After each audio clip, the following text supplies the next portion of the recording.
to order and ask that the secretary call the roll. Sure. Joan Mead. Here. Ed Torian is going to be absent. Robert King. Here. Peter Bezet is here. Diane Cervella is going to be absent. Carla Morano. Here. Paul Swenson. Here. Mary Cronin is going to be absent. And Mary Comstock. Here. Okay. And waive the minutes. Peter, do you want to go over the minutes from last meeting? Do you have them? I do. You were able to open them? I sent them. Excellent. It usually works. At our last meeting on March the 10th, 2008, we had a discussion. We unanimously accepted the minutes from the meeting held on February the 25th. The commission heard and accepted input from the public. Several people spoke. Joe Yersh spoke. Lynn Waller spoke. We received and acknowledged a letter from Jametta Smaha. The commission also heard a lengthy discussion from Dennis Alpern regarding the capital budget process and the capital needs of the city of Danbury. We interspersed our discussion with him with comments and also a discussion with David St. Hilaire, who's the finance director of the city of Danbury. The commission engaged in a discussion with its counsel, Eric Gottschalk, who distributed, among other things, the City of West Haven Charter, and there were some questions regarding the parking authority and certain special acts of the state legislature empowering the parking authority. Finally, the commission discussed and voted on the following. Unanimously voted to add a discussion of the special acts and parking authority to the night's agenda, and we did not vote on a motion by Mr. King to raise the annual amount of the bonding permitted without a referendum to $5 million. There was no further business, and we adjourned at about 9:20 p.m. Those are my minutes of that meeting. Okay. Any corrections or additions? Then the minutes stand as read. Now, if there's anyone interested, we'd love to hear from the public. Seeing none, we adjourn the meeting. Oh, I'm sorry. Please come up, tell us your name and where you live, please. I'm Joel Urice, 44 Olympic Drive, Danbury, resident and taxpayer. I'm not going to address the city clerk. I'm going to kind of however the wind blows on that. I don't care. But on the bond issue that was discussed at the last meeting are the bond limitations before referendum. I was a little concerned during the course of the last meeting that it was really getting off point and getting into how should we be administering the government as opposed to what the parameters are on the people who are supposed to administer the government here. But towards the end of the meeting, it did get directly back on point. Motion made, failed for lack of second, but still back on point. I thought it was an interesting discussion that ensued in between those 2 points. I just like to say that the purpose of the charter or the limitations that's currently in the charter on bonding limits that do not go to referendum or are not required to go to referendum is really there to address minor capital issues that arise. Roofs, a few cars for the police department, whatever. So it's in the unanticipated stuff. However, it's turned into an entitlement, and every mayor in my memory has used that as just, this is my free bond money, I don't have to go to the public when I'm going to spend it. So keeping that in mind, that is treated as entitlements, raising the bond limit to some larger amount to be concerned with those big projects that might pop up, that's not what it's going to be used for. Practically speaking, history doesn't support that. It's going to be used as an entitlement. So thinking that it's really for the smaller, unusual projects, the things that are not huge commitments to the taxpayer community, I would say you need to keep a good lid on that amount that doesn't go to referendum. Now, the mayor has requested $2 million.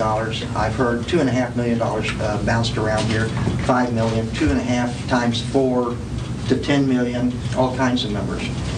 I think the mayor's request of $2 million is certainly reasonable. $2.5 million gives them a little more latitude.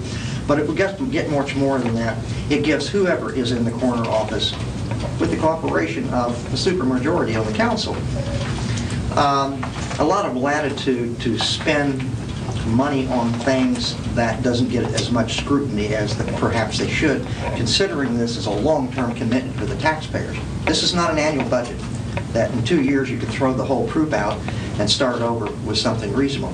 You're committed. You're committed for 10 years or 20 years, that debt service. There was also concern expressed, well, what about the big emergency? What about the bridge that washes out? How do we address that? If we can afford to do the project, that's the first question. I mean, you might have a permanent detour if the city can't afford to do the project. But so far as availability of funds, as long as the city is healthy financially, there's a $30 million contingency fund out there in different accounts sorted around the balance sheet. That's there for those kinds of purposes, contingency. And it is drawn on every year a little bit at a time. If you can't afford, you don't have enough resource to do that kind of a project in a true emergency, if you really would have to replace that bridge before you can go out to referendum. If you don't have the money to do it, you've got no business floating bonds to do it because you're not financially healthy enough to support that bond flow. That's personal opinion. So there's no lack of funds to take care of the big, real emergency. The only risk in that scenario, if it ever came to pass, was what if the voters later don't approve the referendum? Well, what happens if you funded it out of current operations? So that's a voter's choice. Fund out of current operations or go long term. That's always their choice.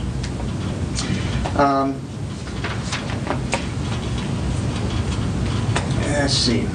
I've already talked about the limitations. The final thing is, I guess there's been some multiple interpretations of whether that's limit that does not automatically go to referendum be per project or per annum basis. If it's going to be a controlling factor in the charter, it has to be on an annual basis. Any attempt to define projects is just going to turn into a bunch of minutia in the charter subject to interpretation. If you say it's per annum, it's per annum, total. It's been administered per annum for years and years and years. The wording indicates that it's per issue. I think that's the actual word, debt issue or something similar. I don't have the charter in front of me. And I think the intent of the last charter when that word got in was probably per annum. It's been administered that, it's been understood as that, but we need to clearly define that is the limit we place on an administration to spend non-referendum debt, long-term debt, on behalf of the taxpayers. I still don't have an objection if you tied it to a CPI, but after some of the discussion from the Director of Finance earlier, I'm kind of inclined to let's get back to just define the amount. Enough latitude to recognize the current and a little bit in the future on how much we need. But I think $2.5 million per annum is more than adequate for any mayor to administer this government without going to referendum. The worst argument I heard the whole night in the last meeting about raising the limit high was that it gives the mayor an opportunity to do things for the city, fix things that might not be politically popular, and he would be afraid to take them to referendum. Well, my goodness gracious, all the more reason to take it to referendum. The taxpayers are the people that pay the bill. We elect officials to administer our tax money and run the government. You don't want to give anyone a free hand. And so, again, back to $2.5 million on a total annual basis, I think is super. Okay. Thank you. Just a point of clarification, Joel, if I may. Your last statement about you had heard that the concern was that the mayor wouldn't go out and perform some of these projects because of fear of going to the public for. That was a comment was made in some of the discussion. I'd have to go back to my notes to say who specifically made it. I could do that if you would. I think I heard that differently, just from my perspective. What I thought I heard was that was the factor that was causing a backlog of the capital projects.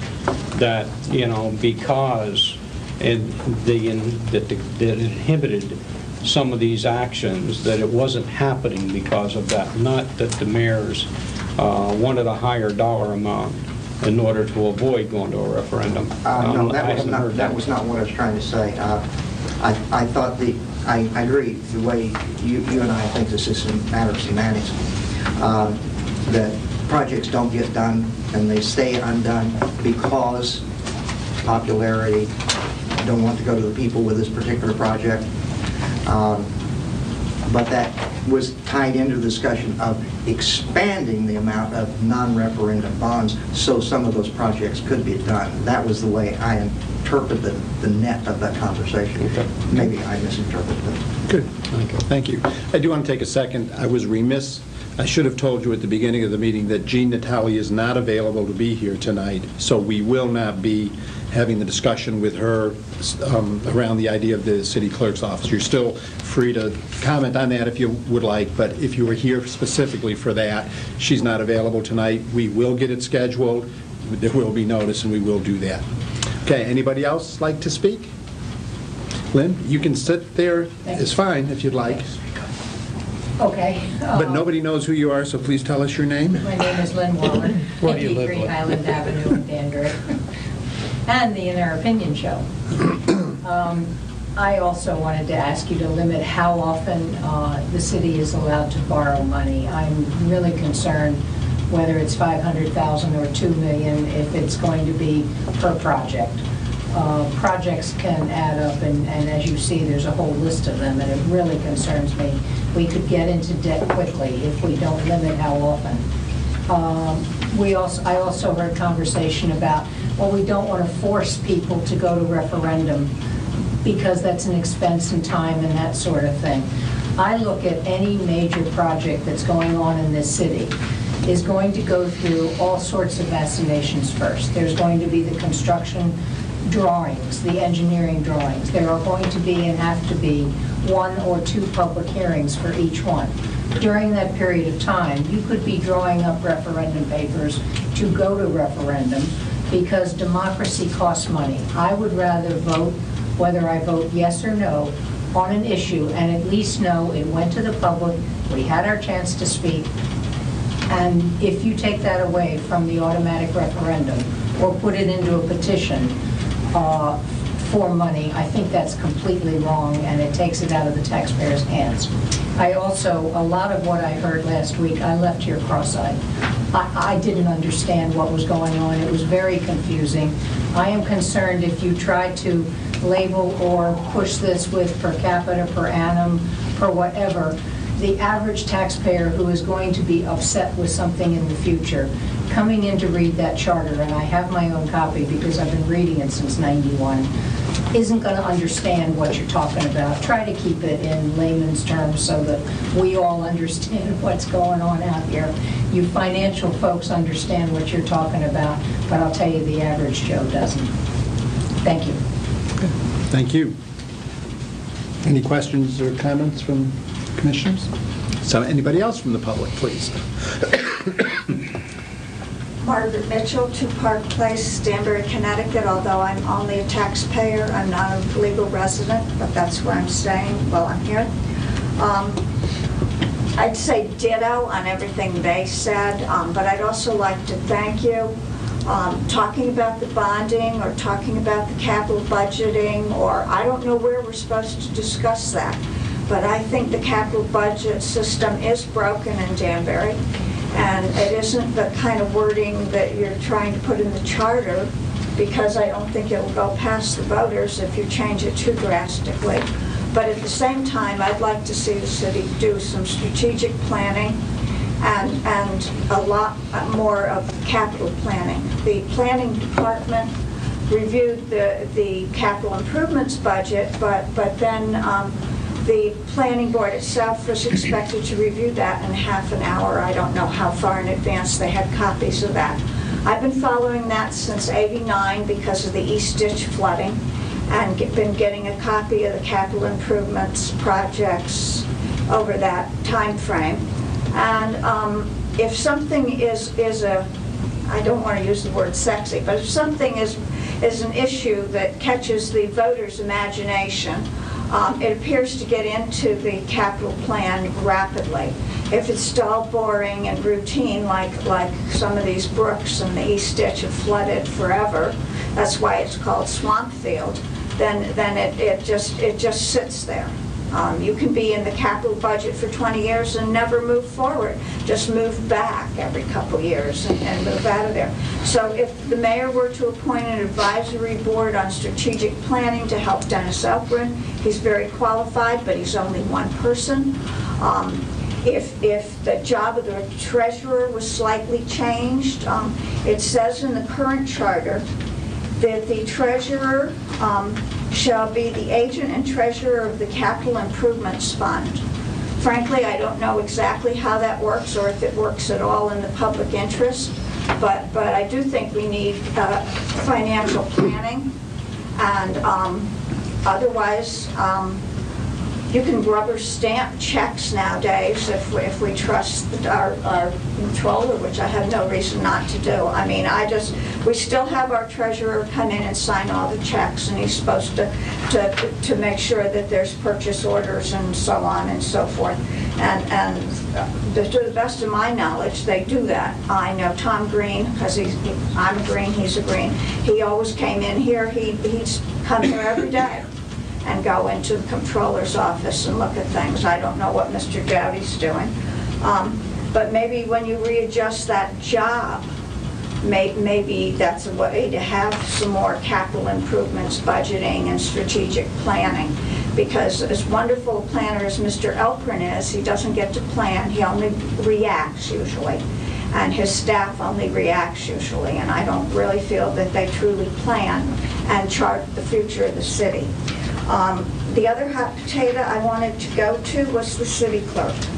I have stood in outside for long periods of time praying that someone would come to get me the documents from the city clerk's office. The city clerk is paid $40-something thousand a year. I don't know whether they don't have to meet office hours like the paid professional staff or the civil service, because they aren't covered by that, so they can choose their own hours as long as they get the job done. And according to the current charter, she's responsible for publication of notices of hearings and public ordinances as may be necessary. Well, if she's only in charge of that, and she isn't the true stenographer and minute taker of this Common Council, then I don't know if she needs to be paid $48,000 a year. And as more and more things are put online, so that people that are computer literate can get them off the internet, this is not personal. This is just, I've been through numerous city clerks in my life, and for me, it was a nice thing that if I called before I came and made sure somebody was in the office, I could get a paper copy, because I am so dyslexic that getting it off the internet is just, I wouldn't even find any of the problems that Mr. Urice says there are, because I just type it in dyslexically and never see anything. But if we're going to move into the modern era, then I think you should look at readjusting both the treasurer's office and the city clerk's office. Thank you very much. Thank you. Questions or comments, anybody? Anybody else from the public that would like to address us? Seeing none, then, we will move on with our agenda. I think we have to add to the agenda. I'm sorry? I think we might want to add to the agenda. All right. If we want to add something to the agenda, Peter? It's my understanding that Mr. St. Hilaire is available to talk to us, going back one more time to Section 7-10 of the Charter. So if he has something to say, we should add him. So I move that he be added as an agenda item to be discussed tonight. I don't believe it's going to take much time. Okay. The motion has been made. Is there a second? Second. So moved. Any discussion? All in favor, say aye. Aye. Motion's passed. David, if you would like to address us. Sure. We're going to talk about this, till we get it right. Well, why not? Well, that's a good thing. Come on, join the group. As I mentioned to this gentleman here, it's like watching sausage be made. He gave me a great compliment when he said I was talking like a taxpayer. Well, that's good. I'm going to hand out something that we discussed with our bond counsel. We came up with something a little bit creative here, and hopefully that's meant in a good way. Thank you. And it's something that hasn't been done in any other city to our knowledge. Our knowledge here.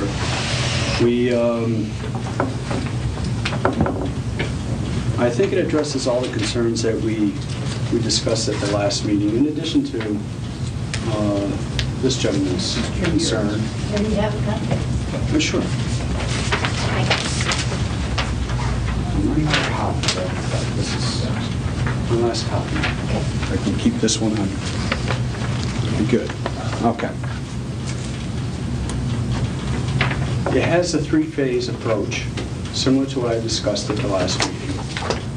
And the first one would be, again, a per-issue approach on the amount. Now, the amount I left blank here. The amount would be determined based upon a percent of the taxable grand list, all right, which would change, of course, every year. And the taxable grand list goes up every year, or down, hopefully not down. We haven't seen it go down. But it does change a sizable amount every 5 years when there's a reval. Okay. Now, there's two parts of this.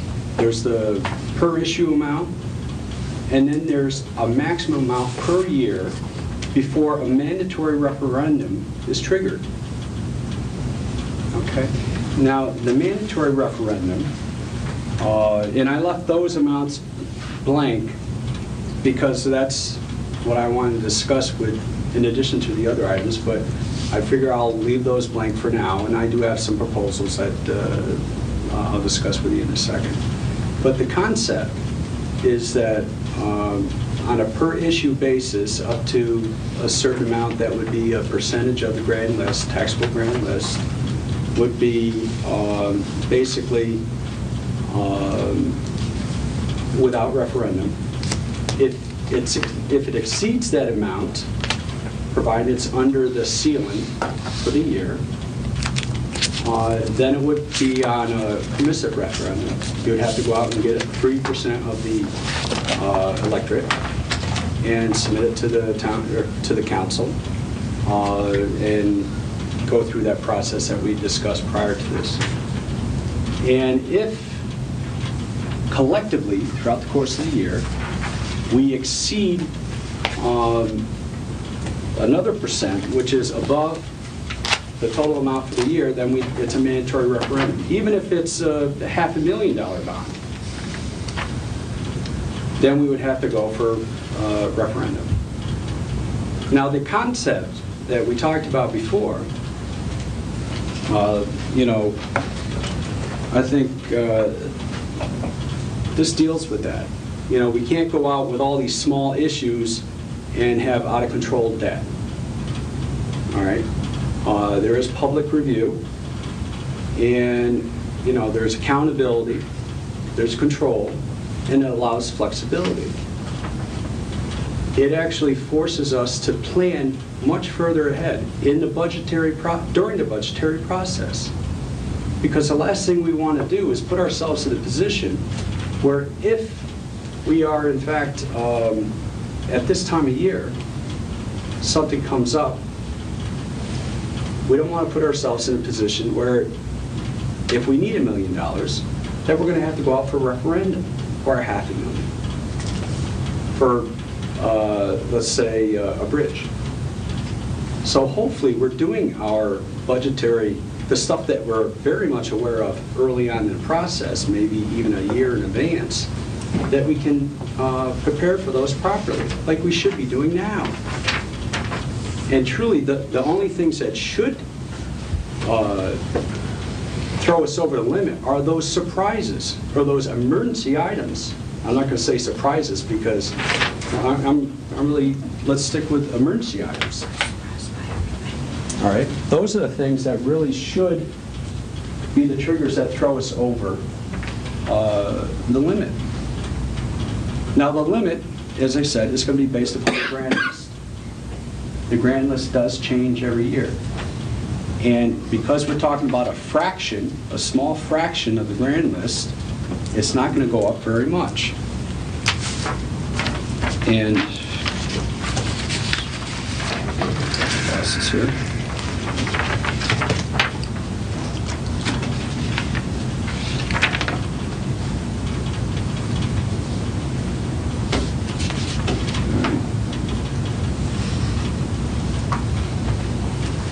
And I'll give you an example. If we were to use .0020, these are decimal points, not percentages. .0020 of our last year's grand list of $5 billion, $5.4 billion, that would give us about $10.9 million to work with. That's the cap? Yeah, 10.9. Okay, for the year.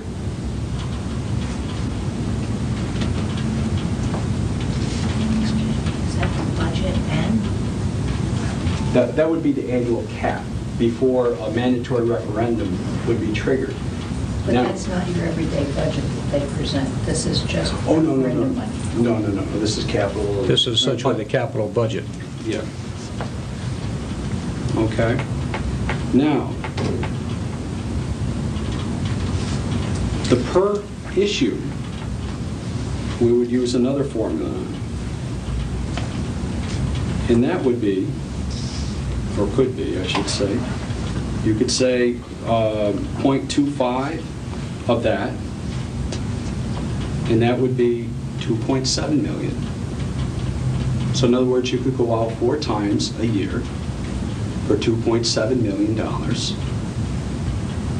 That would be like a project cap, Right. or projects. Right. Okay.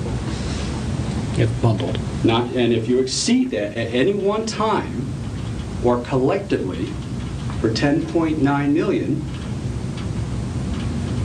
if you exceed it one time, then that's going to trigger and I keep saying the optional referendum. What's the term we've been using? Automatic. Well, it's not the automatic referendum, the one where you go out and get 3%. petition? The petition referendum, yeah. No, All right. that is not in existence right now. Yeah. Well, That's no, another this is the community. interim period before the cap. The cap would trigger an automatic referendum at 10 million. So this would At trigger a 10.9. 3% referendum, Right. Okay, If you so exceed it on any if one you- project. the 2.7. Right, on Okay. any one project. So this would be a referendum. Right. Okay, Right. 3% is signature generated. Right. Citizen generated. Got ya. Now, if collectively you exceed the 10.9, even if it's $500,000, if something throws you over, then you're going to be required to go out for referendum. Because there's got to, and I think there's consensus, and I don't think you'll find anybody that disagrees with that there needs to be a cap. So. I think it would. So it's Well- like a two-step process, David, right? It may sound like, a lot, but what it does, it smooths out the process, the capital plan. And I want to, right now, those projects are either being funded. Let me back up a second, if I may. Those projects are either being funded by the operational budget, or they're not being funded at all. And part of the problem with funding it in your operational budget is you may have these long-term projects or long life projects being funded in your one-year budget. Now, those things should be funded over a longer period of time. It should be basically spread out. And the reason why we're not even paying for it or doing them is because we can't afford to spread them out. That's why we're not throwing them into our operational budget, because it would cause our rates to go like this. That's why it's important for us to try to work out something better than what we have currently, you know, to try to smooth out our payment stream. It's not to escalate our debt load and to be irresponsible with that. It's actually to the contrary, it's to be more responsible. And hopefully this structures it so that we have enough oversight and keeps the cap. Believe me, I like the oversight, because I don't want anyone sitting in, you know, whoever is after me, or, you know, up in the third floor, to be able just to say, well, you know, let's do this and this and this. The more controls over there, the better for all of us. You know, so I think it's important that, you know, we establish the set process. We leave enough room to give flexibility to whoever is managing the city at any time over the next 15 to 20 years, because that's how long we're going to be living with this next charter. That flexibility to manage those projects that have an escalating cost. And bonding is a big part of the way we do business. And it's not just for those mega dollar projects either. It could be for, you know, replacement of the dump trucks or the plow trucks and all these other things. Right now, it's getting increasingly let's say the police vehicles. It costs about $50,000 to $60,000 just for one of those things. We're talking about replacing 12 to 17 of them this year. That's very expensive to do, but they have a longer than 1 year life. So if we do it right, we should be able to, and I hate to use the term bond, but use some other funding mechanism, which means a longer term than your annual budget. And that's what we're trying to do here. So, David, if I can just, you know, deal with the concept and not the numbers for a moment, which could be a little frightening. If we look at just at the concept, what I'm hearing is we could take a look at it on a project basis, and if a project exceeds that amount, it could go to referendum. You're suggesting it goes to a 3% referendum on a signature basis, right, as opposed to an automatic referendum. Yep. That's something perhaps that we could deal with. Yep. The other thing is that I like about it is I like the principle of having a cap. Today, where there are no caps. Right. And in reality, if I'm reading the charter correctly, the mayor, with the approval of the common council, can write up to $500,000 projects every right, month if you want. Right, exactly. He can put $20 million in a year, and he doesn't have to go to referendum. In theory, right. As long as he keeps it below the $500,000. So I like the idea of the cap. The grand list is an interesting point. Whatever the percentage we decide to use, that would define what the cap is. So you could very well, you know, reduce the cap if that is an issue and a concern among people. I like the project idea. Now, the other thing that I'm wondering, how this affects our overall indebtedness, and how does that play to the bonding folks? Would this improve our image as a city with regard to bond ratings if we adopted something like this? I think it would, because for one, as I mentioned before, they want to see us investing back into the community. Right now they see a very long list of capital projects, our capital plan, that is essentially very underfunded. We do only the essentials and only the hot crisis items. And the other ones, we may throw a bone to once in a while. You know, the rating folks, Bonnie, you know, and that's who we're really talking about here, they want to see a long-term commitment because they know it's going to come sooner or later. And you know what? It may come when we're not prepared for it. And it's going to be, we're not going to be financially prepared for it. So if we set up the ability to help us fund that plan, then they see, oh, well, then you're better prepared to handle those things in the future. Right now, we're not. So they look at it as a positive thing, not a negative thing. One other thing that I think would go hand in hand with this kind of a concept was a more disciplined approach to capital budgeting.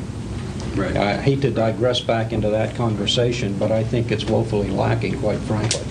Well, and the reason being, quite honestly with you, is because there was, it wasn't funded. What's the point of putting a lot of effort into it?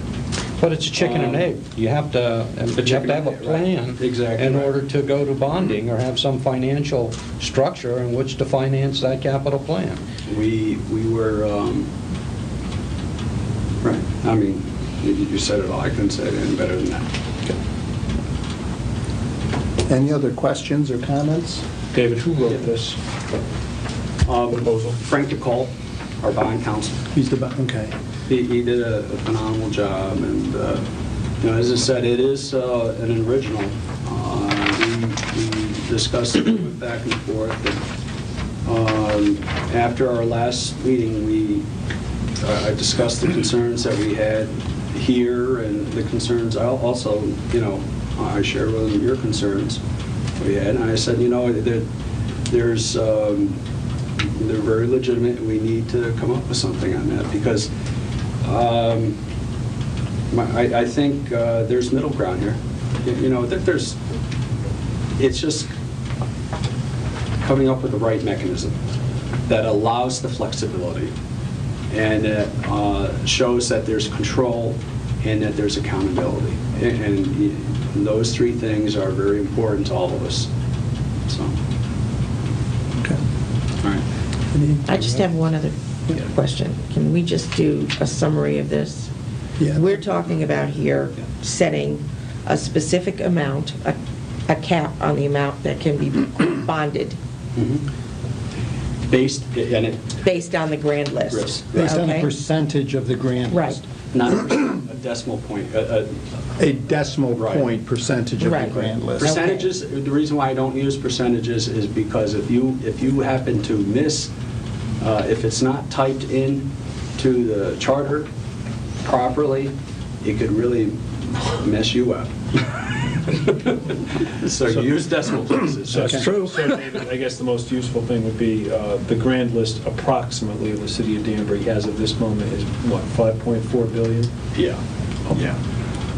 5.5, right. Close enough. Okay, so we're setting the cap. And that's before the reval. We're working out the reval. The reval adds up, brings up to about 7.6 or so. So the reval as of October 1, 2007 is $7.6 billion. Right. But they've got to take into account all the, the grievance process and all that other stuff, so it's going to change.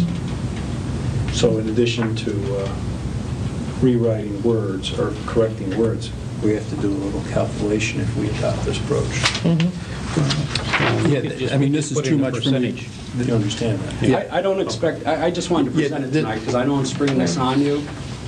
Food for thought. We wanted to vote on it, but this is far too complex for me to figure out in a hurry, so thank you. But I wasn't going to press it on you at all. I just wanted to introduce it to you, Yep. and I'm always available to answer your questions. David, can I ask a couple of questions? Do you have another meeting? Because I know you were pressed for time. Just doing the budget. Okay. So, So then, Can I finish my question? yes, now? Joan, I'm Okay, sorry. so we're setting the cap, and then what we're also doing is setting a mini cap on each issue for a bonding. cap per issue and an annual cap. Okay, so if the cap per issue Is exceeded. is exceeding what the total cap is, that's an automatic referendum then you're talking about. If the cap per issue is exceeded, Right. then it triggers the... The 3%, The 3%. the petition. The petition, Okay. right. And then if we go over the cap for the whole year, That's the we have a automatic. couple of, then that's the automatic. Okay.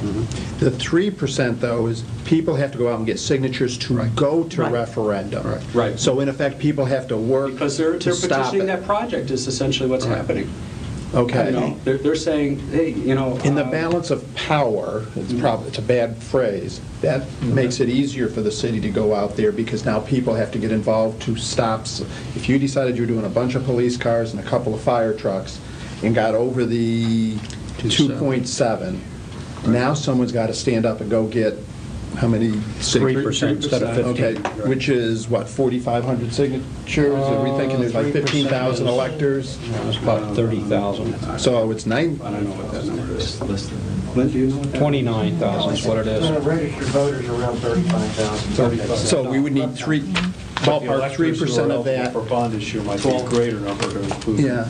Taxpayers. Okay, so they would need 3% to go ahead and stop it. So we're making it easier for the city to go out and do these things. Okay.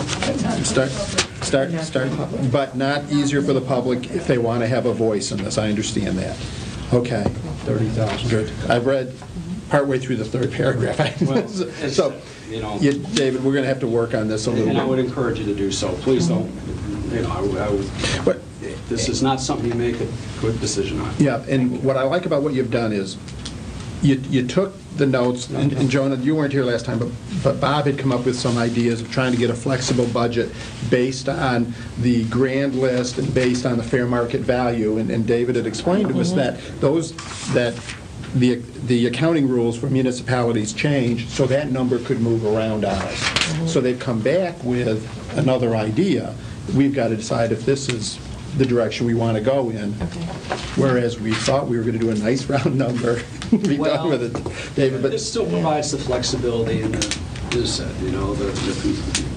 accountability to control. David, philosophically, why not go to referendum?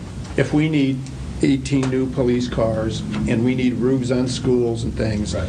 why not just go to let's say, what I thought we were going to do is walk in here tonight and do a Right. $2 million or $3 million number and let the city go to referendum the way we've been doing it. Why do we not want to do that? Well, that kind of puts us in a position where we are today. Going to referendum is a very lengthy process, and some people may say, well, it's not that lengthy, you can do it in maybe 2.5 to 3 months. Well, sometimes that's even too long. And we don't want to put ourselves in a position where if you need to do something quick, whether it's a bridge or a school item or some of these other items, and we need to go out and turn it around and get the bids and do all that, just doing those things, will take a couple months. But if we can't even go out and entertain any of that until we get a referendum passed, or, then we're talking out 6 months and all this. And my timeline's correct, plus. Yeah. So you may miss a construction season. You may miss those kind of things. Yeah. And it's not because we're anxious to pull the wool over anybody's eyes. That's not the point. No, that's not... The point is, we're just trying to operate and do a business here. And we're hoping to continue to while doing the business, keep the avenues open so the public has plenty of input. Yeah. So. And if we were simply to raise that current $500,000 number to a 2.7 number, just because the per issue you came up with was 2. If we simply raised it to that, wouldn't that give you the ability to do the things that you needed to do short term and then long-term put together whatever you needed to do. Let's say there was a year where you wanted to go to 10 mil. That, in effect, you could do 2.7 up front on the emergency stuff or the timetable stuff, and then go out to the public and sell the other 7.3 million. You're saying do it per issue and then... Well, I'm thinking, had we done the easy part, and we just said, you know what, we can do, the city can do 2.7 million with a 2/3 vote of the council. Right. And that becomes an annual cap. And anytime someone now you decide we really need to go big time. But the 2.7 you could do without going to referendum, so the stuff that you had to do where you're worried about construction timetables or emergencies could be handled with a large enough number like 2.7, and then anything else could be done longer term because you need to do another 7.3 to do the bigger projects. Yeah, sure. I would just, instead of locking in on a number, just lower your decimal point. That way it changes with the grand list. So you're in saying 5 years, when the grand list grows and, it changes with inflation, it changes, just, if you want to make it 2 million, let's adjust our decimal places. so make it .00. Whatever, yeah, I can... 05, for instance, would get us somewhere around there. My math isn't Right, good. and that's why the sheet I presented gave you a couple scenarios, and I can do more if you want. But the point is, it allows the flexibility. Builds in flexibility to a measurable number. Right. And that's a good point, a measurable number, because we can always go back to the grand list, and that's a number that everybody knows of, and it's published, and it's got to be a % of this, and it's right there. Okay. So, Great. Any other questions? Carl, I have a question. Yes, Paul? There's 3 sections to 7.10. I'm understanding that A through D in your proposal only rewrites A and leaves B and C alone to be. Yeah, let me refresh my memory on the B and C part. Oh, one C. Oh, just could you hold on a minute, fellas? Oh, sure. If you want to take a minute and read it, B and C are up sure. here. I've got $2 glasses if you need them. Or if you need longer arms, I'll hold it out here. My eyes, they're not exactly, Just look at the not the concept. same description. We could take step one. It doesn't have to be a percentage. We could just lock it at $2 million. Yeah, they pretty much stays the same. You're back You know on. what, that's, yeah. Okay. And the cap portion of it, instead of taking the .0020, cut it in half, and you're now at our $5 million cap. Once you exceed that, or 6 million. I mean, this number might scare the bejesus out of it. But if you think about the concept, and what I like about the concept, it does apply a cap. Yeah.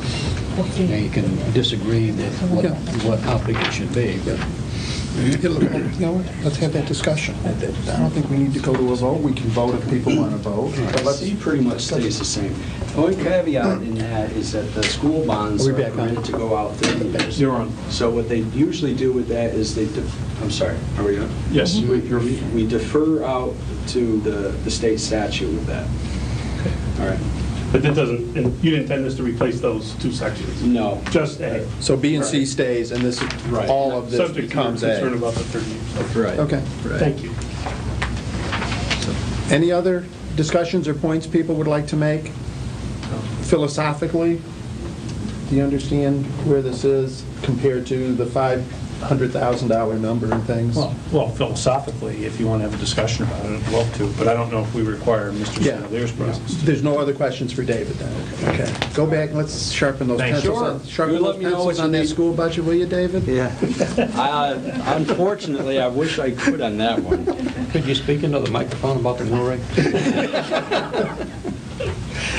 That's a closely held secret. David, thank you. Thank you, David. We went from having a vote to... We could probably muster up $20 to try to influence you. It's going to take a lot more than that. Pitch in. Yeah. Thank you. Thank you, David. Okay, thank you. Thank you.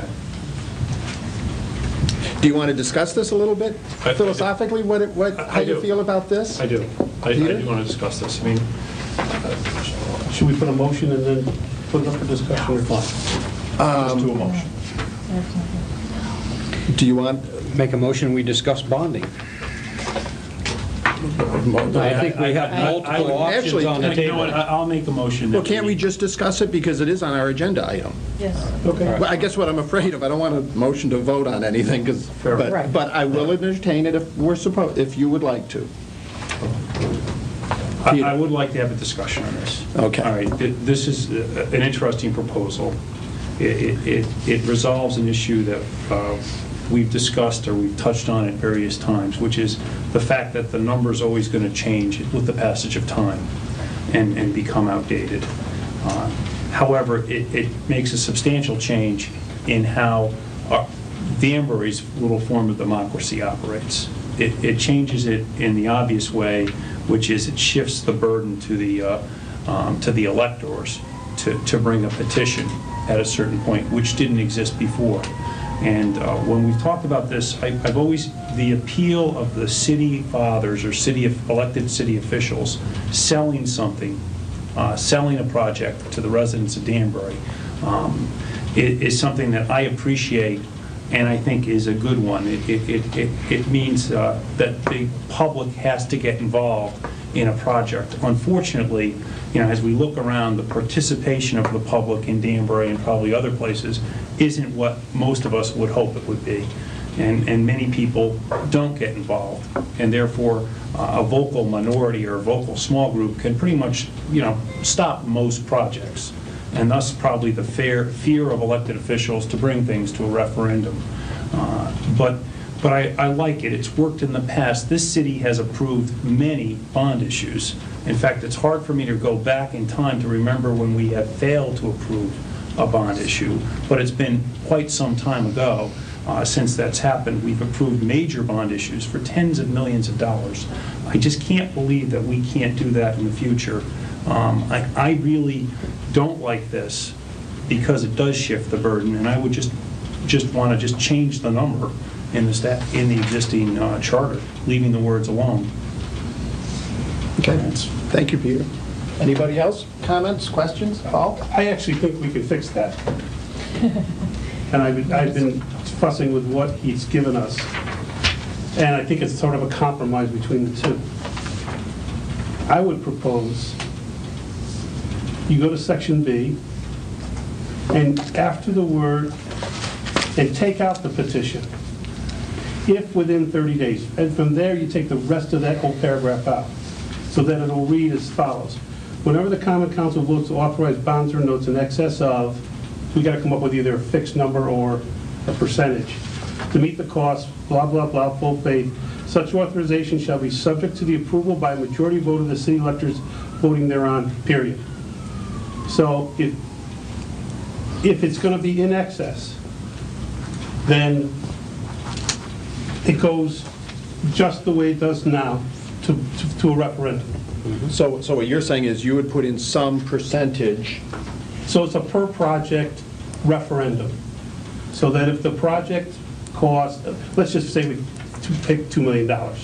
If the project is more than $2 million, it doesn't go to referendum so that they attack it, or the voters have to. It goes to them for approval.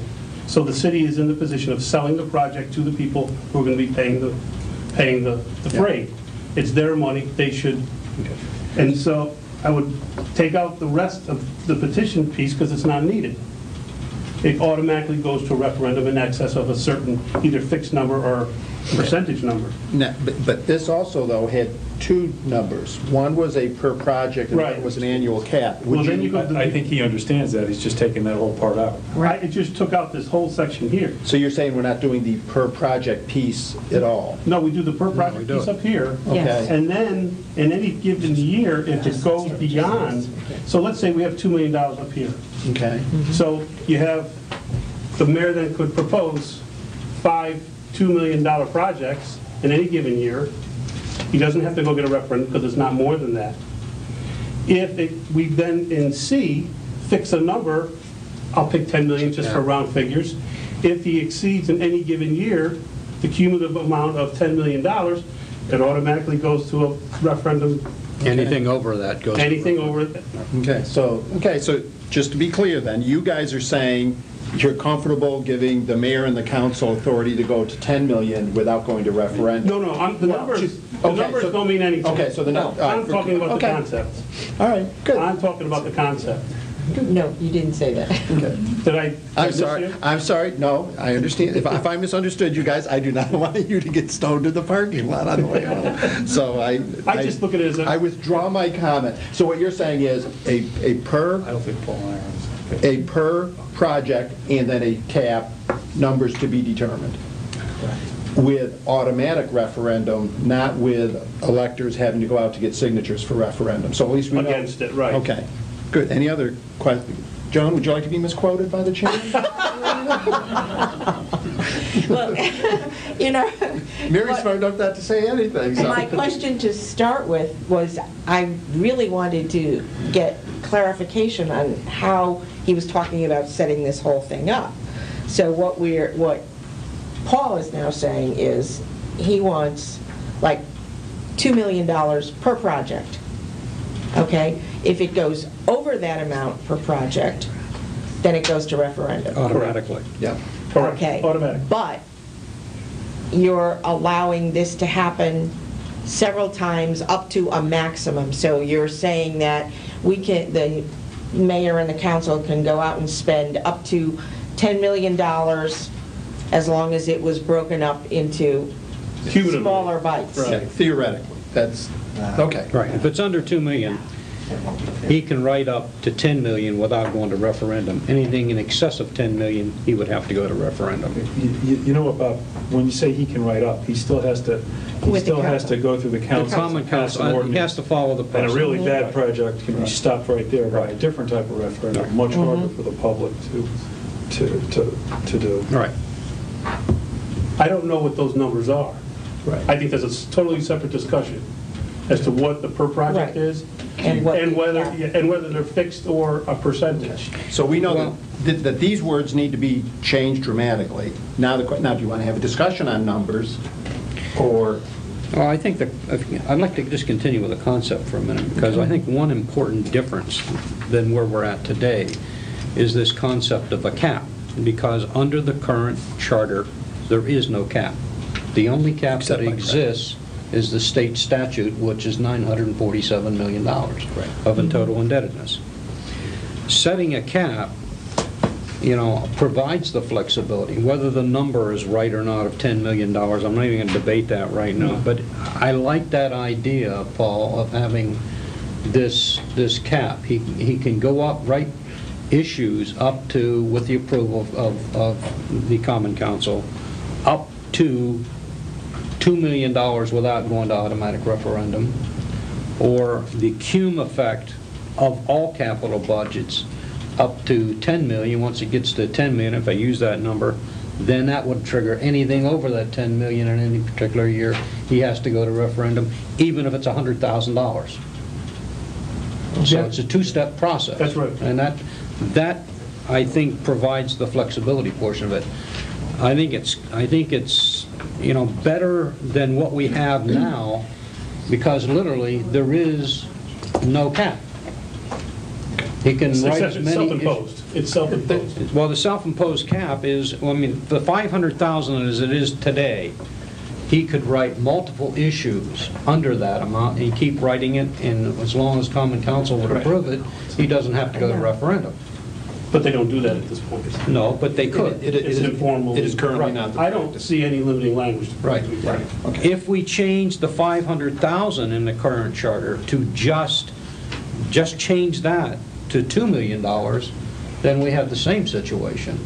He can continue, he being the mayor with the Common Council, continue to write projects under that amount by $1 and without having any approval via a referendum. By putting the cap in, it stops that. Yeah, the second section stops. Right.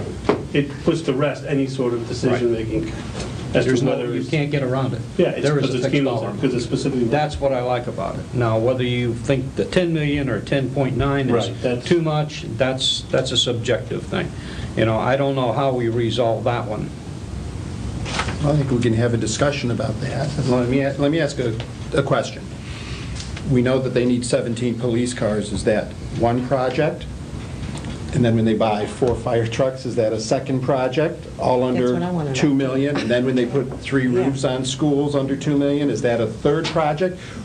You know what, that's not our call. Right. You're saying That's that's not our council's. debate. You're saying that's the council? That's a political policy, and they make that all the time. Okay. What is a project, what isn't a project? Agree? And it specifically says, when they authorize by ordinance, so whatever they put in that ordinance is what it's going to be.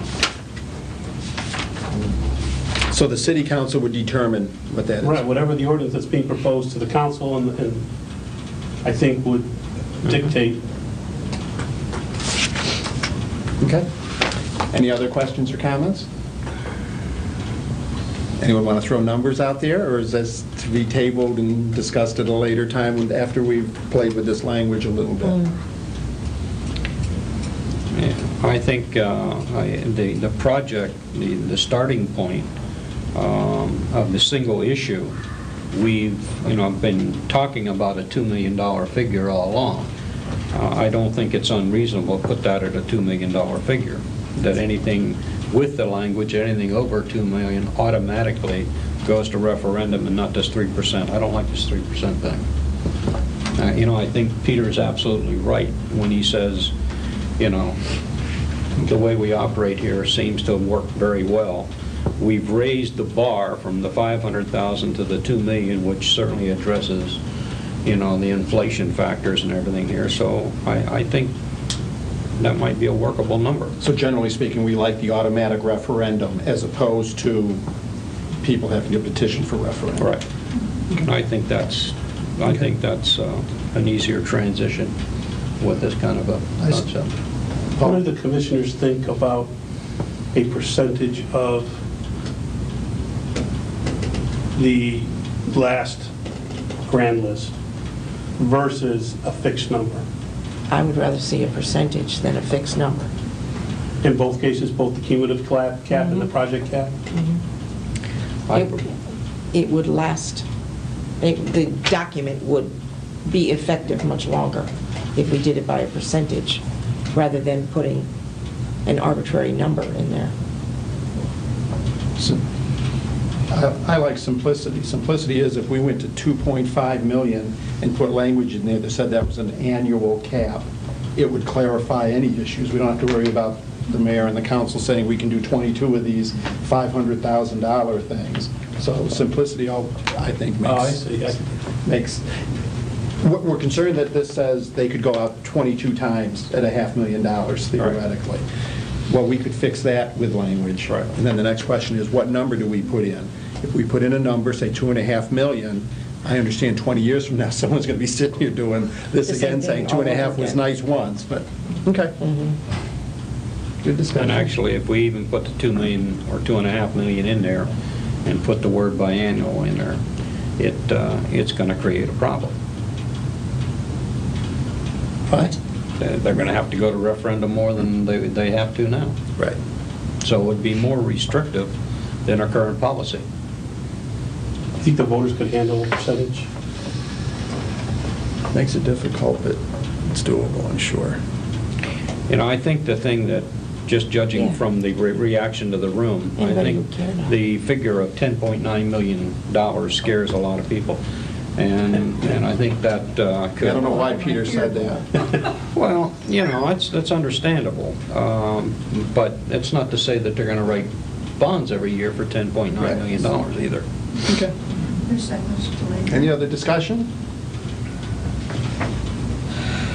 Oh, only clarification. You're suggesting we do away with the cap and just do a per issue thing, right? Or are you saying? no, You want a $2.5 million cap, And anything above that. period? That would be the simplest thing, and in effect, all we're doing is updating the $500,000 number to, say, $2.5 million. And leave everything else alone, just No, then update I that would number. put in language that does say that that's an annual. Annual So $2 million. that now everyone's clear that anything above that, the city's got to sell the project, and then it would be automatic referendum.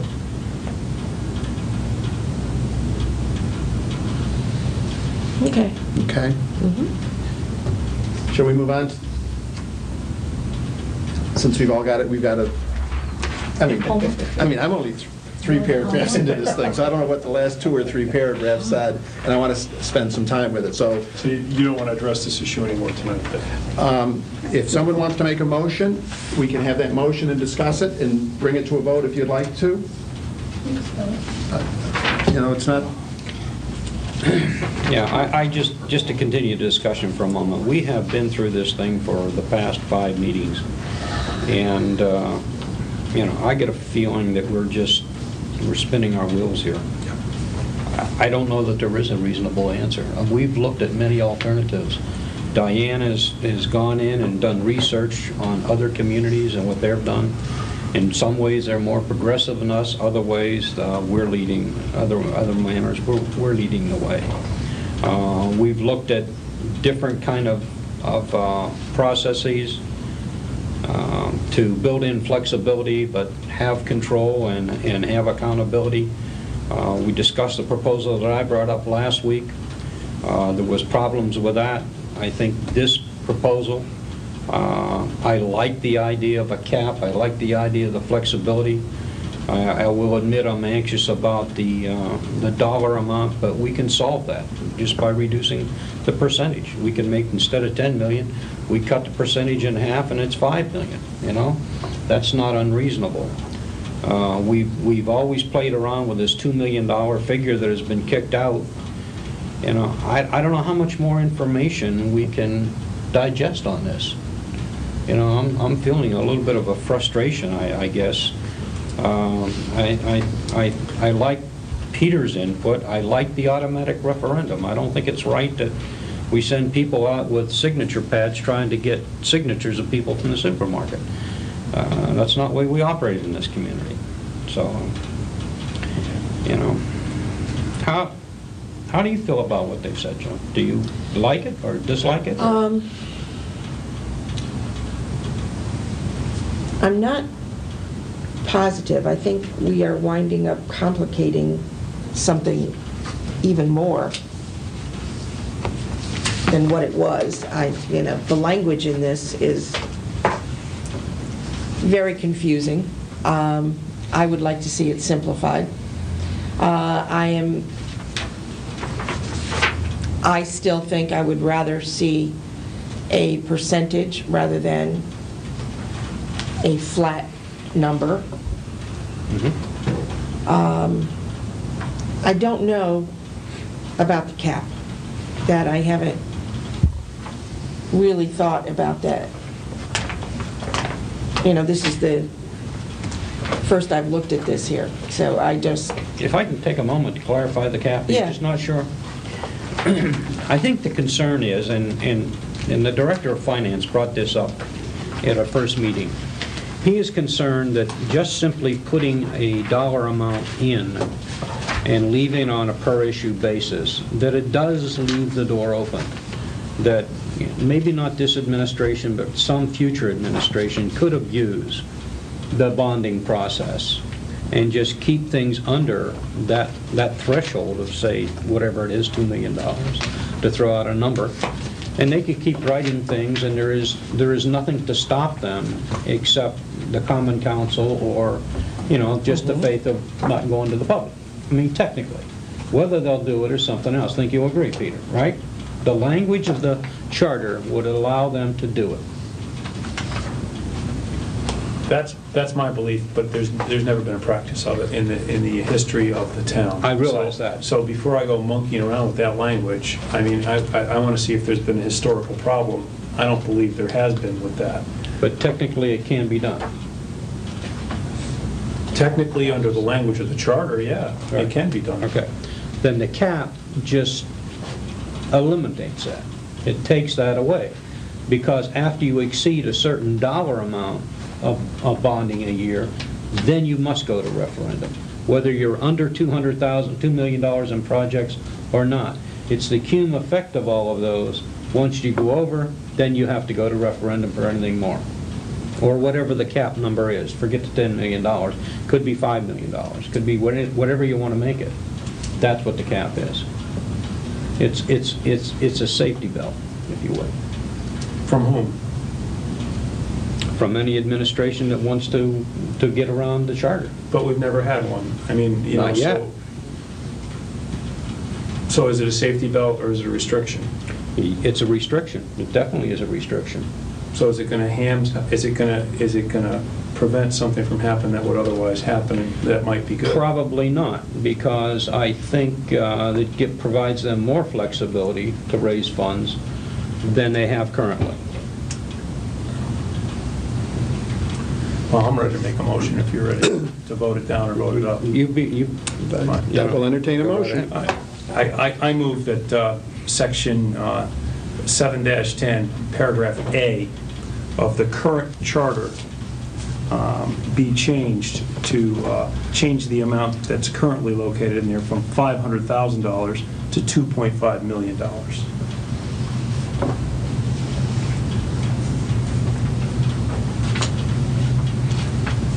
That is the entire motion at this? That's it. Okay, motion's been made that we change that number from 500,000 to 2.5 million.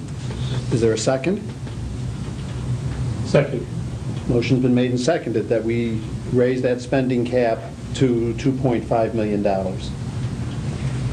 Discussion. Bob? I don't think we're going anywhere with this. I don't think we're doing anything any different than just raising a dollar amount. People can get around this, and we're giving them more flexibility to bring it in under $2.5 million with no stop gas. So they can literally write, they got a blank check to write whatever they want, providing the Common Council approves it.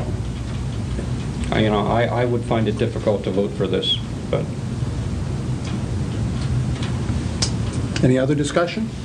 No, As chairman, I will lay down my gavel and say that I agree with Bob on that. I do think that since the current language is unclear and we're relying on practice, that we should put language in there that gives a sense of what we think, whether that's an annual cap or a per issue cap, allowing them to go more, especially since we're raising it to 2.5 million. Any other discussion? Would you just, you're saying to leave the 2.5 million, only put language in there saying that that's the annual That is an annual, cap. that is an annual cap that then requires specific. So if they go automatic. beyond that, it means it's an automatic referendum? Yes. But that's Okay, not and the it's motion an on the annual. floor. But that is no, not the motion. The reason I would vote against the motion Is, that's what is you... because that's missing. Now, I Okay. understand I could amend that Peter's motion, but before I go there, I'd like to make a point. If we looked at this language and we put in the number of .0001, and I may be off on decimal points, you could have an annual cap on bonds of 5.4 million, Right. assuming if you thought you wanted to give the mayor and the council the ability to go as high as 5.4 million. Now, if some big company moves in here next year and the grand list goes up by $1 billion or $2 billion, understand you're virtually writing a blank check to that percentage.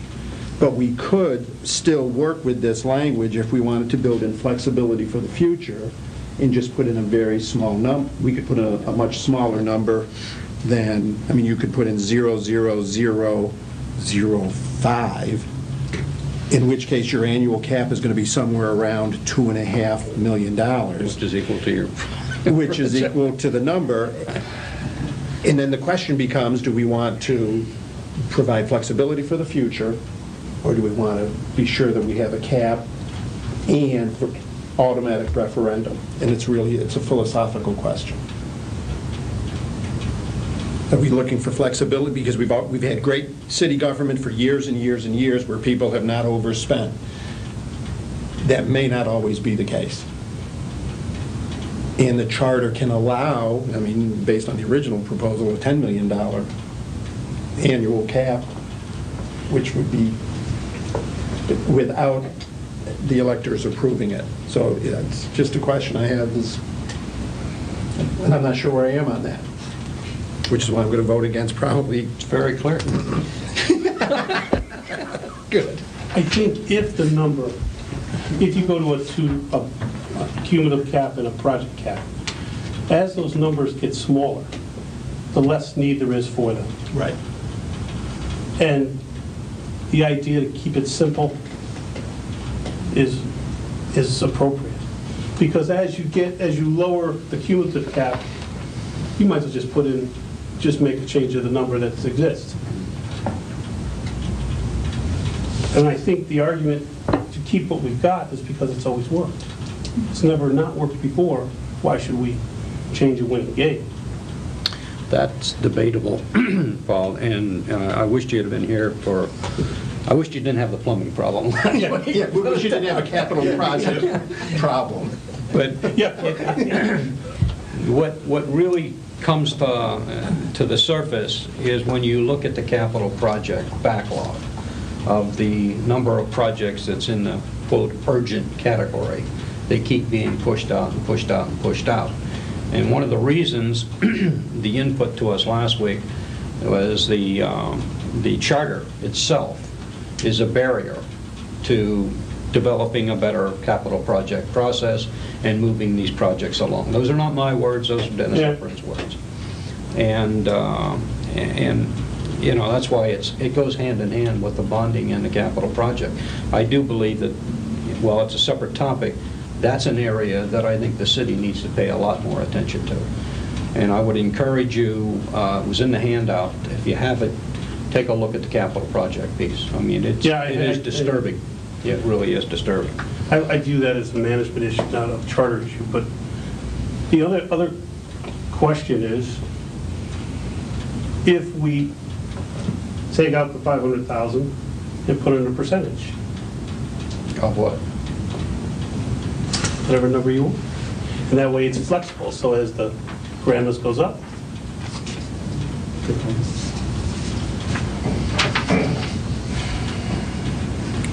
again, we tried that using net assets last week, and that didn't work. The charter is maybe a more stable and base, but as you point out, that could have some pretty wild swings. So from a year where you're going at one level and you reevaluate, you know, like this year went from $5 billion to $7 billion. I mean, that's a substantial increase. So even a small percentage could almost double the amount that you... That's the net asset number, you're saying? No, I'm talking about the grand list. It's gone from $5 billion, I think he said, to 7 point some billion. 7.6. So, I mean, that was a substantial jump, and I know some of the residents have been complaining about, you know, their appraisals. So, I like the idea of being flexible. I think the cap makes sense. Your point is well taken, that if you start lowering that cap, then you're defeating the purpose. I mean, the project or the issue, if you will, becomes, you know, only slightly different from the total cum cap. And actually, it's more restrictive the way I originally proposed it. I think the cap is more restrictive than we're currently operating on. Although, I will say, what Peter is correct, they have never abused the policy, but it's not saying they can't do it. Any other discussion? We've got a motion on the floor. We have a motion on the floor, and that motion is, make sure I've got it right, that we raise in paragraph A, the $500,000 number to $2.5 million. That's correct. Want to take a vote on it? I'll try your minds. All in favor, say aye. Aye. Opposed? No. No. Motion passes.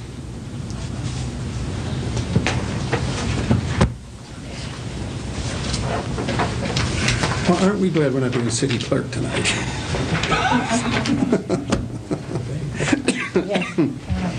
Okay. Do you want to adjourn? As I told everybody, Jean Natale will not be here. The next thing on our discussion was discussion of certain Danbury authorities and entities created by the Special Act. I believe Rick Gottschalk was going to be here for that, and he is not. Do we want to table that until Rick can be here to lead us through that Before we do table it, Yes. can I ask, Bob, that's an issue, you first raised the question that caused us to look at it. Could you explain that a little bit more?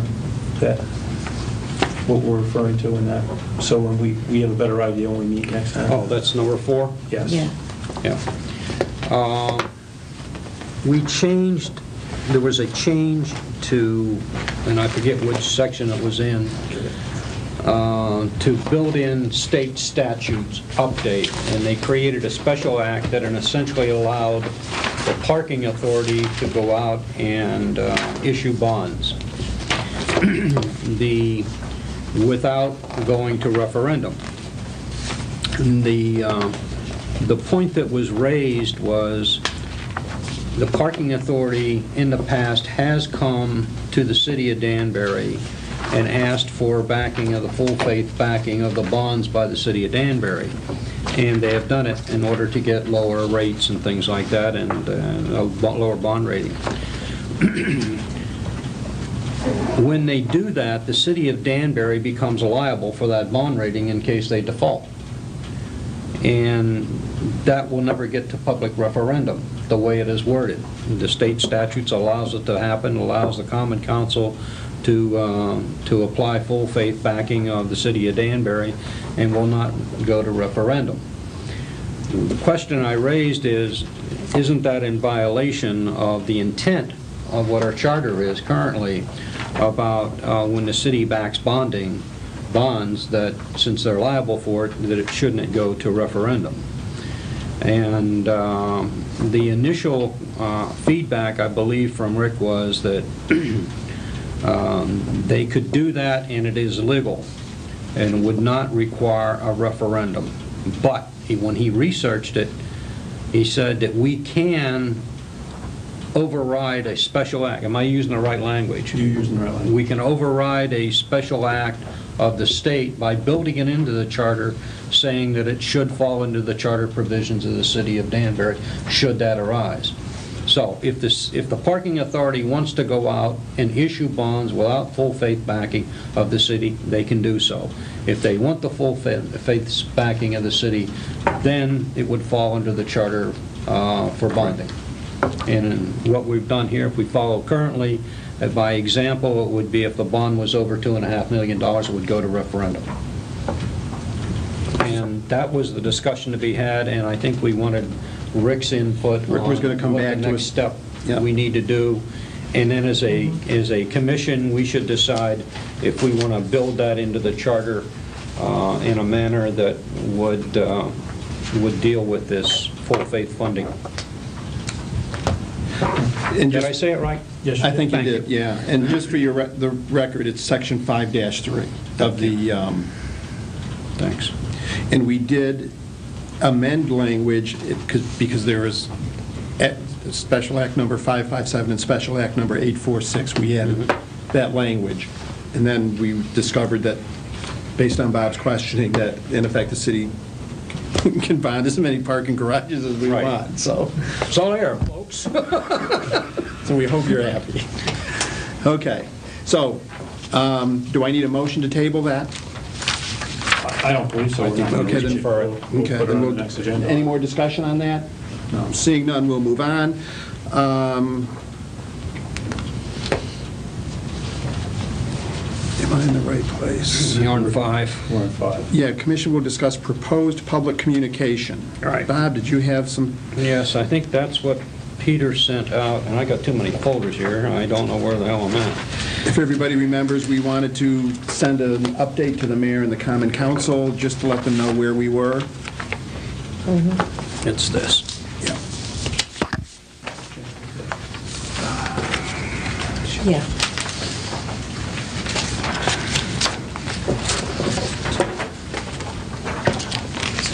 No wonder I couldn't find it. It's right in front of me. What we were supposed to do, right? It's this. Yep. You need it? Yeah.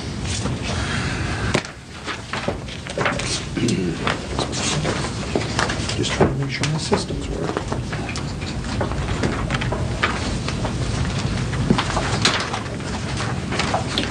Excuse me just a minute. Yeah. Okay. He's just taking control. Okay, do you see the, did anyone have a chance to review this before the I meeting? did. Okay, any questions or comments regarding? I think it's a great idea. I think Bob did yeoman's work assembling this and actually carefully reviewing what we've done so far. Sometimes you don't feel you're accomplishing as much when you go from meeting to meeting, and I think we should adopt it, approve it, and disseminate it. Okay. Shall we update the bonding language since? I think it's fine the way it is. If he wants to, yeah, maybe we can change that and then just approve it as a communication that we wish to disseminate to Okay. the council, and I'll see if I can get it posted on the website. There's a copy. I have no. And all it is basically an update, Yeah. what we've done and where we're going. Yeah. Hand it to technical. Yeah. Okay. Really? May I entertain a motion from somebody that we? I move that we adopt Bob's progress report and disseminate it to the people that he recommends, which I think would be the council, the common council, various department chairmen within the city of Danbury, and see that it get posted on the city website. Okay. And do we want, as part of that motion, that we update the bonding language? That's fine. I think it should just go out as soon as possible. Okay, So then you know what, we'll get it out right away. Any more discussion? All in favor, say aye. Aye. We will instruct the vice chairman to get on with it then. Okay, number 6. Also from Bob put together special areas of focus and selection of commission meeting dates for addressing various issues. Does everyone have that along with proposed dates? No. Looks like this. No. That I don't have. Is that Okay, it? here's a couple. Peter? Did you guys get that? I have it. Okay. And Paul's got it. Okay. There you go. It's right there. Get it over. Hey, we did good work while you were gone. We approved your letter to the mayor and the common council and department heads as you so desire. Let me slip back out of the room. Now we can see who's impeding progress here, can't we? Huh? All right, well, let's see what we can do to slow things down again. All right, now we're back on the dates for future meetings and things, and I might have just given away all your copies. Oh, Do you that's have- all right, that's all right, I can get one. I'll lean over your shoulder. That's I'll not have a to go back problem. online and check it out again. If you have the one that says the year of 2007, that was a plant, and see if Peter could pick it up, and he didn't, he just passed it on. It should be 2008. I was reliving my history. Yeah, look on the dates on the right-hand side. There were 2007s listed. The one you have is 2008. That was the one I corrected today. Oh, You have what, 2007, Peter? No. no. Oh, that was the one I wrote off today. I do. Yeah, do you? Ah, See, I was Okay. reliving history there. Okay. Well, those, I'm not finding mine. And there was a bunch of them around here. You know, Carlo and other commissioners, this proposed scope of review, it sort of rivets our attention on issues to be addressed in the future. And I think Bob, when he drafted this, had a great idea, because we need to figure out when we need to hear from people to give us some expertise. Right. We had a little discussion in the last meeting from Dennis Elford and David St. Hilaire. David came back again, but I'm certain that we're going to need input on many of these things from either the present office holders or even better, maybe other people in city government or people who have to deal with city government on, for example, like the planning and zoning. I'm not sure everybody on this commission has a handle on what the zoning commission does necessarily, or what the planning commission does. So we're going to need to invite people here to explain that to us and why it may need to be fixed. So Bob generated this, and again, it was a lot of work, but it's a great idea. I don't know if we need to agree on the dates necessarily, but it provides a way for us to kind of like work ahead and plan accordingly. So I don't know if you want to vote on this today or ask the commission to vote on it the next time. Yeah, I think the key to this is if we can set dates, we can then get people to come to the meetings so that instead of giving people a week or 2 weeks' notice, they may know that the last week of April they need to be here so that we can start letting people know what we would like to be doing. Because obviously we're at the end of March, and I'm not sure that we need to vote on this. But if this is a reasonable schedule, what we've got to now do is re-plug in the city clerk and the treasurer functions, because obviously we've slid that date, and maybe just move everything back and then let the various people know that we would like them on various dates. Bob, you also had a list of people that we thought we wanted to speak to, which is next on that list. The question becomes, for each of those topics, who else do we need to invite? Because this is just, a list of people that come to mind, but based on your experience in city government or wherever, who else do we need to invite so that we can then send them a letter and say, we would like to see you on, and give them a date that we think we're going to be making progress towards their part of the charter. So the question is, If I can offer a suggestion, if we go back to the area of focus in item 2, the clerk and the treasurer, why don't we just move that to the bottom? Instead of moving everything else down, and just plan on the next meeting, tackle this planning and zoning, and then decide who in the planning and zoning area that we need to talk to, and then we'll just pick up the city clerk and the treasurer function. I don't know how long of a discussion that's going to be, but I think we probably should be able to take care of that within a meeting or two at most. So that would keep us on schedule here if we do that. Okay. a meeting or two?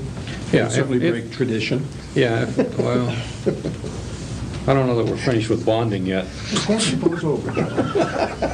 Basketball is not over. I'm going to Tampa to the Final Four. Good for you, and I'll be cheering with you. All right. So the next meeting is going to be planning and zoning. We'll have 2 dates with them, if you agree. Yes, absolutely. Now the question, now, who do we want to ask? So obviously, Dennis. I think Dennis, any other item, any other people that in this planning and zoning? How about this? I will contact Dennis, and I'll ask him if he thinks there's anybody else we should talk to. Okay. I think I can get a straight answer from Okay. him. All right. Should, would members of the zoning board be here? Peter? Excuse me? Would members of the zoning board be appropriate? Maybe not that same night, but... That's a great idea. Yeah, I would The think. zoning, planning and zoning commissions, and invite the commissioners. That's a great idea. Okay. Inviting all of them, or are you inviting like... Any who are interested in attending. Okay. Yeah. So Dennis, we're going to invite for April 14th, right?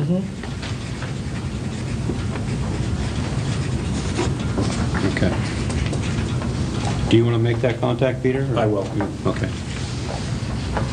Okay, and then he'll give us a list of names that we might invite for the following meeting. And again, if he gives you the list for the 14th, Peter, let's invite them and get as many people that we can. Okay. Then municipal elections. Do we invite the head of the council? Well, if we're going to discuss all these terms, I think first thing we need to do is send out for suits of armament.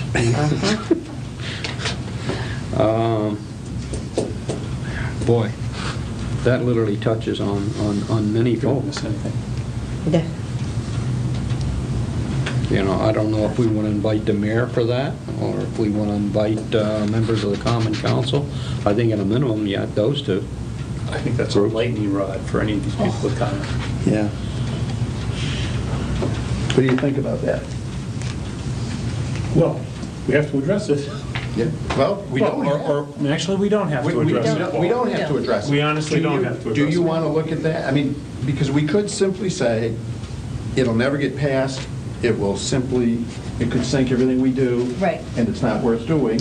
Or we could say, we got to tell them what we really think. Yeah, I disagree with this. It might sink everything we do. It might sink that particular item, because they can, go Cherry through pick. and pick and choose. They can cherry pick what they want to do. So if we feel a strong need, Hold on, Bob.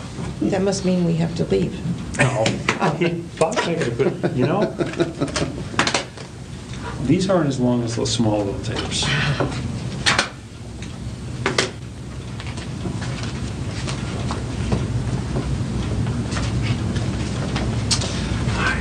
Paul, what do you think?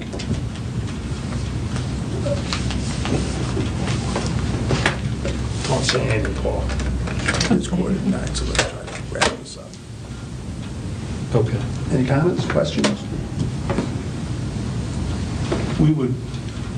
It has been discussed so many times with me. I just feel like there's a number of people that want us to entertain it. But I don't want to, if we're not going to do anything or not give it serious consideration, then no, I don't want to consider it. But I just think it's to avoid an issue.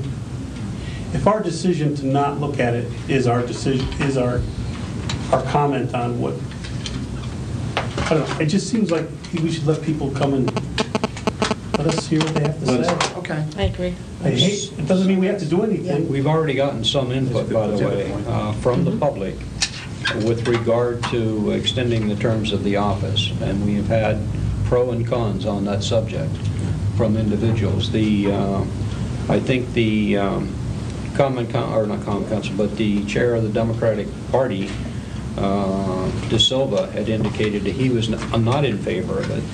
But we had, I think, 2 or 3 private citizens who recommended that we look at it and were in favor of extending the terms of office of the mayor and to look at other offices as well. So the proposal has been put before us.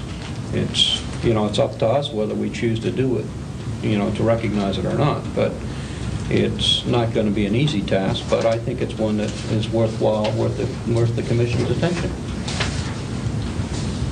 Anybody else? No, I think we should look at it. on that, yeah. Okay, then you know what? Definitely. Let's put it out there, let's post it, and hope that we get a lot of discussion. Do we want to invite the heads of the political parties and obviously elected officials? Do we want to do a special notification, or just have it there, and people that come and talk to us, and then we'll have our debate? Is that covered in our communication thing? I thought it was. Maybe what we ought to do is to make this page 2 of this consistent with what we're doing here and put dates on here. We'll update this and add Right, it. this, on this. That's fine. Okay? Yep. And they will see when we're doing it. Okay. Okay. And how did we leave this? Is this going to be issued to the mayor and common council? or what? Yes. Yes. What about to the public? Yes. It was. It will be okay. posted. So we'll have covered all the bases. Perfect. How's that? Perfect. Okay. No, I'll just, literally pull page 2 of that and stick it on here. Okay. Okay? And then we'll do the organization review, and then we'll do charter section by section. Anything else on that we need to talk about? I just had one other question. If we're talking about municipal elections and offices and positions and stuff, where are we putting in this city clerk and treasurer functions thing? Because if we're also talking about changing those jobs, Or eliminated them. And the organization need- review is going to be long and extended, so the That question could is, fall in a number of elected positions, actually. Because those 2 positions are elected positions. well, then you'll never get through that in one meeting in May. right, No, so we need to do, it says begin. Okay. So shall we invite the city clerk to come to that meeting also? We've invited her twice. If she wishes to come, then I think... Well, I'd like to give her more notice than we've given her, just, Right. yes, okay? Okay. Let's plug her into and the treasurer. Yeah. Let's plug them in for the 12th, and that'll be the start of our process, and that ought to get I some... mean, we can, it can fall in here, but we can still have to come up, as we have tried before. And I think last time Jeannie wasn't feeling well, I don't... Right. Yep. and this just wasn't convenient. Okay, so we have an idea of our calendar so that we can start communicating with people a little bit sooner. Next meeting, we will start with planning and zoning and hoping that Dennis and the zoning commissioners can come to that. Last thing on our agenda for tonight is review of Chapter 1 of the Charter. We keep pushing that off. Can we start that and spend 10 minutes on it? Since we're doing it, I would recommend to you that you have a piece of paper that looks like this from Diane, where she compared all the charters, there were charters from cities of like size.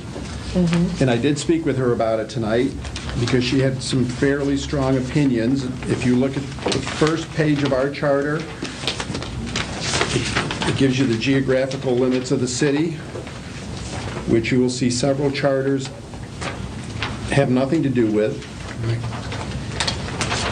And what she liked was New Britain's, which says that the territorial limits and boundaries of the city comprise the same territory embraced within a description on a map entitled blah, blah, blah, on file with the engineer of the city. That sounds reasonable. Short and sweet.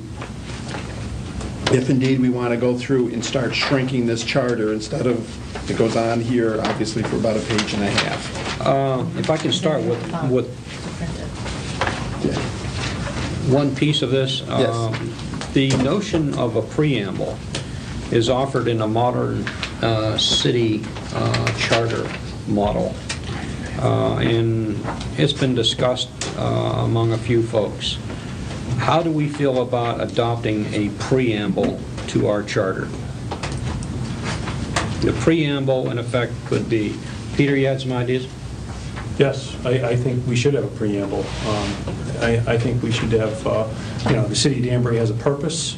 It has energy, it has a seal, a preamble. It would be appropriate, and it's an appropriate place to get input from our current elected officials as to the preamble. Okay. How do we go about doing that? Does everybody agree? What's the purpose of the preamble again? I just think it just states, it's just a preamble of the city, the people of the city of Danbury, in order to govern themselves, have, formed the city government, and we just would just state that, and this is our instrument of formation, this charter. So John Adams? Obviously stealing from the Constitution of the United States. You've been watching John Adams? I read the book. He's got HBO. Actually, I don't have HBO. And I Oh, didn't you read watch the that. book. John Adams wasn't a big player in the Constitution. I know, Paul, it was the Declaration of Independence for him. Would it be appropriate to incorporate the mission statement as part of the preamble? I think so. Yes. But I don't have a copy of it with me to read to everybody right now, of the mission statement. That's what I think it's I running do. across the screen Yes, it is. downstairs, yes. Yeah, it should be right there in the annual. Right. Yeah.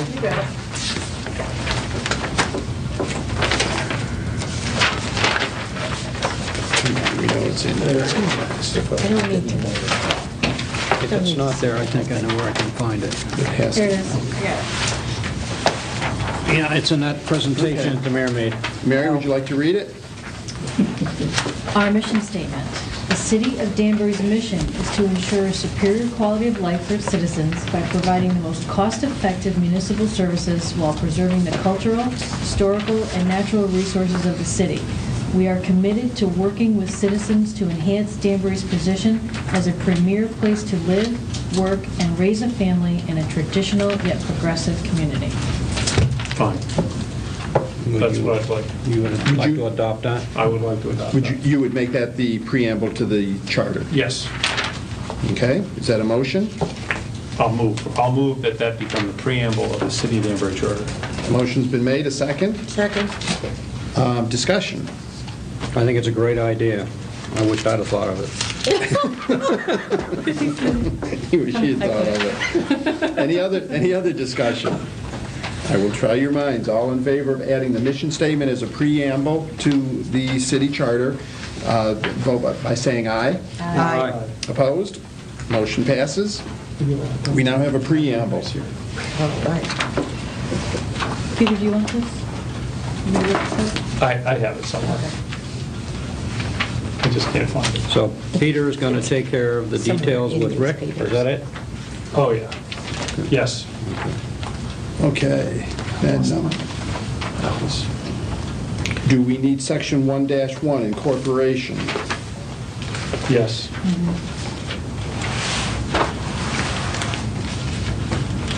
We would leave that untouched? We do require that. Section 1-2 is the territorial limits of the city, where we're north 23 degrees, 45 minutes west. I make a motion that this section be eliminated from the charter and substituted with language that refers to a map on file within town clerk's office, Peter? I think Was it it town would be clerk? the town clerk's office. There is one on file in the town clerk, and I don't know if that's the official map. I think I need to verify that before we vote on that, just to, and I Okay. apologize Okay. for That's that. fair. No, that's okay. We can run that by... Okay. I withdraw the motion. Okay, but we know where we're going with it. Right. Right. Okay, section 1-3, rights and obligations. I don't have a problem with that. It says the city shall continue to be liable for its debts and obligations. If we got rid of that, it would probably save us a great deal of bonding issues. We could really create some problems, couldn't we? We could be up After to 8:30, submission. things just fall We apart. just authorize going up and saying we're not responsible. I love that approach. Oh, did I say something wrong? You're a man of few words, but when you say them, they have meaning. Obviously. I mean, this wipes out all contracts, everything. Right You know there. what I think this language was when they combined the city and the town. That's what it feels like. And nobody's touched it since. You get that feeling, Peter? I do, but there's some of this language that we're required to operate under the statutes that we are legally responsible for, that can't be changed. Not special act, but statutes. Other parts, I think, just have to remain. The first sentence, for example, would have to remain. Right. Should we just leave the section? Leave it alone. I guess we should leave it alone. Yeah, I mean, if we you're can- trying to shorten it, we could probably take out a sentence here or there, or might modify one. We can ask Rick at the next meeting if you'd Okay. like. Okay, and then section 1-4, general grant of powers. This is an important, in my opinion, this is an important section because it basically says that any powers that are granted to us, we take under the statutes. Okay. So this is okay, 1-4. Yes. Okay. 1-5, one of the things that struck me, I don't know if it belongs in this section or not, but as I read through this is a proposed 1-5. Oh, Okay. Stick with okay. me. I don't have that. How's the shortening Okay. process going? This is the new one. Again, I don't know if it's applicable to this section, but nowhere in the charter that I read that what form of government we have accepted to govern the city of Danbury. So you're referring to whether we have a manager form of government or... Right. Oh, but it does say it there. What I was going to say, the mayor and common council form of government, and described in it. Where do you see where it's at?